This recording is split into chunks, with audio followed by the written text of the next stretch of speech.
जय हिंद, नमस्कार साथियों। कैसे हैं आप सब दोस्तों? आशा करता हूँ सब मस्त होंगे, अपनी तैयारी को बेहतर तरीके से कर रहे होंगे। साथियों, आज मैं आपको बताऊंगा एसएससी जीडी की फुल जानकारी। इसमें क्या होता है, क्या नहीं होता है, एग्ज़ाम पैटर्न क्या होता है, सैलरी कितनी होती है, सिलेबस क्या होता है, तैयारी कैसे करें। ठीक है, मैं सारा कुछ आपको डिटेल से बताऊंगा एक्चुअल में इसमें क्या क्या होती है। दोस्तों, मैं आपको बताऊंगा कि वैकेंसी इसमें कितनी है, ठीक है, कितनी वैकेंसी आई है क्या नहीं है, सब कुछ डिटेल से बताऊँगा। ठीक है, चलिए स्टार्ट करते हैं। तो साथियों, सबसे पहले आ जाते हैं अपनी रिक्वायरमेंट पर। ठीक है, तो दोस्तों एसएससी जीडी की फुल फॉर्म होती है staff selection commission general duty. ठीक है, याद रखना, staff selection commission general duty इसकी फुल फॉर्म होती है। पोस्ट नेम है हमारे पास एसएससी जीडी कांस्टेबल। दोस्तों, इस बार वैकेंसी कितनी आ सकती हैं, तो दोस्तों अभी कंफर्म नहीं हुआ है, बट आप इतना समझ लें कि 50,000 तो वैकेंसी आई और उसके पास आप अपनी 30 या 40,000 वैकेंसी और उसमें ऐड होने वाली हैं, क्योंकि इसमें इंक्लूड आरपीएफ कांस्टेबल। कहने का मतलब अप्रॉक्स 83,000 और उससे ज़्यादा भी वैकेंसीज हो सकती हैं, क्योंकि जो आरपीएफ है अलग से अपना एक वो बना रही है यूनिट। ठीक है, जिसमें कि सोल्जर लगेंगे, जिससे कि अपनी वैकेंसीज बढ़ेंगी। ठीक है, चलिए। और आती है अपनी जॉब लोकेशन। जॉब लोकेशन दोस्तों पूरे इंडिया में होने वाले हैं। और एप्लीकेशन डेट कब से आएंगे दोस्तों? जो एग्ज़ाम के फॉर्म भरने की डेट आएगी वो कब से आएगी? वो आएगी अपनी अक्टूबर नवंबर में। ठीक है, एक्सेप्टेड डेट एक्सेप्टेड है, मतलब अपन एक खाली अंदाज़ा लगा सकते हैं, कंफर्म भी नहीं कह सकते, पर इतने तभी आएगी। ठीक है, अक्टूबर नवंबर में आ जाएंगे।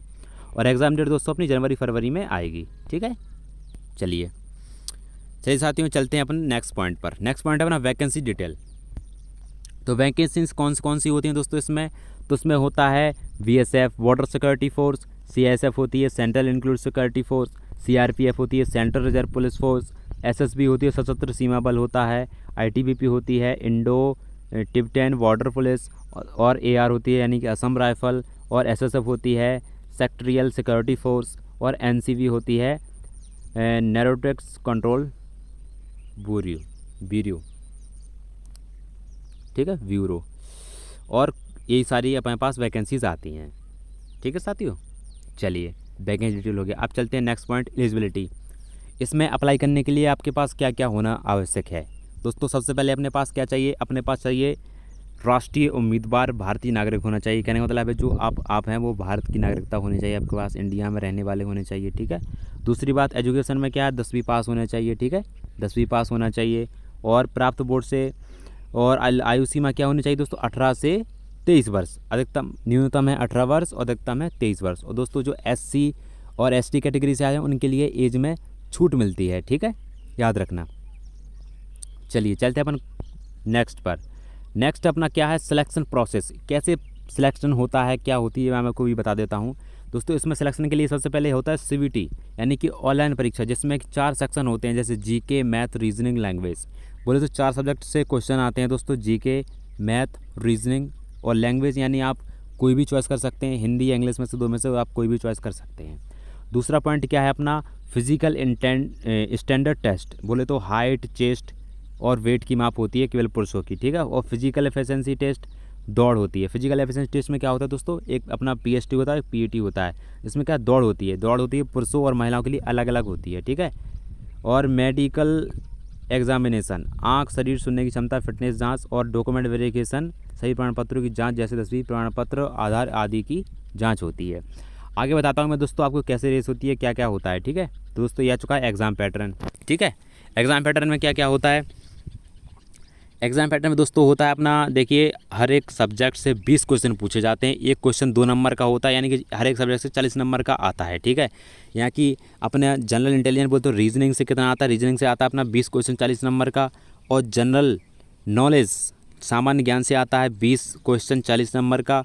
और मैथमेटिक्स से आते हैं 20 क्वेश्चन 40 नंबर का। और हिंदी या इंग्लिश में से आते हैं 20 क्वेश्चन 40 नंबर का। टोटल अपने पास 160 अंक हो जाते हैं 80 क्वेश्चनों के। ठीक है, एक क्वेश्चन 2 नंबर का होता है। ठीक है, और अपनों को कितने में करना है? इस पूरा का पूरा 1 घंटे में निपटाना होता है दोस्तों। ठीक है, 1 घंटे में।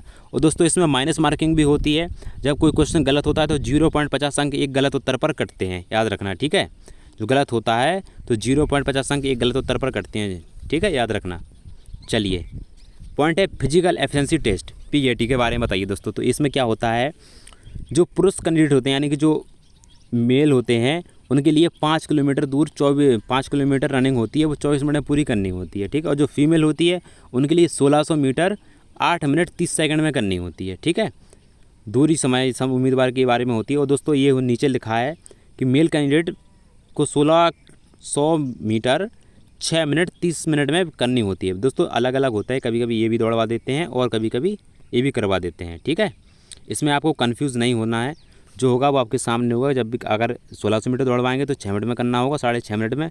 और आपको अगर 5 किलोमीटर दौड़ाएंगे तो आप 24 मिनट में पूरा करना होगा। और दोस्तों ये खाली क्वालिफाइंग होता है, इसका कोई भी नंबर नहीं जुड़ता है। ठीक है, याद रखना, कोई भी नंबर नहीं जुड़ता है, खाली ये क्वालिफाइंग होता है। चलिए दोस्तों, जानकारी आपको अच्छी लगी तो सॉरी, आपके सैलरी के बारे में और बता देता हूँ। दोस्तों सैलरी में क्या होता है, SSGD कांस्टेबल का वेतन 7वें वेतन आयोग के अनुसार निर्धारित, जिसमें कि मूल वेतन होता है आपका 21,700। और दोस्तों इसमें जुड़ते हैं आपके अतिरिक्त जुड़ते हैं, जो आपकी रेंट होता है, कहीं कुछ होता है, और आपके अलग अलग स्थानों के अनुसार इसमें जो सैलरी होती है उसमें इंक्रीजिंग कर देते हैं। जैसे कि आपकी ड्यूटी अगर किसी वैसे नक्सलवादी क्षेत्र में लगी है तो आपकी सैलरी बढ़ जाएगी। ठीक है, सब कुछ मिला के आपकी 69,100 तक एक साथ विभिन्न भत्ते भी शामिल होते हैं। ठीक है, ये आपकी सैलरी होती है, याद रखना। ठीक है, चलिए दोस्तों वीडियो अच्छा लगा तो वीडियो को लाइक से सब्सक्राइब जरूर करें। और उसको तैयारी कैसे करें दोस्तों, तैयारी करना है तो उसके लिए मैं आपके लिए पूरी डिटेल वीडियो लेकर आ चुका हूँ। मैं आपके लिए डेली प्रैक्टिस सेट लाऊंगा दोस्तों, हिंदी का और आपके लिए मैथ का, रीजनिंग का, और आपका मैथ का हो गया, हिंदी का हो गया, और जीके और रीजनिंग, ये चारों का मैं आपके लिए डेली प्रैक्टिस सेट लाऊंगा, जिससे कि आपकी तैयारी बिल्कुल मस्त हो जाएगी। ठीक है, बिल्कुल फिक्र नहीं करनी दोस्तों, इस बार ज़्यादा वैकेंसी है इसलिए बिल्कुल घबराना नहीं है, बस लग जाओ पढ़ाई में। ठीक है, चलिए दोस्तों, ठीक है दोस्त, धन्यवाद, मिलते हैं नेक्स्ट वीडियो में।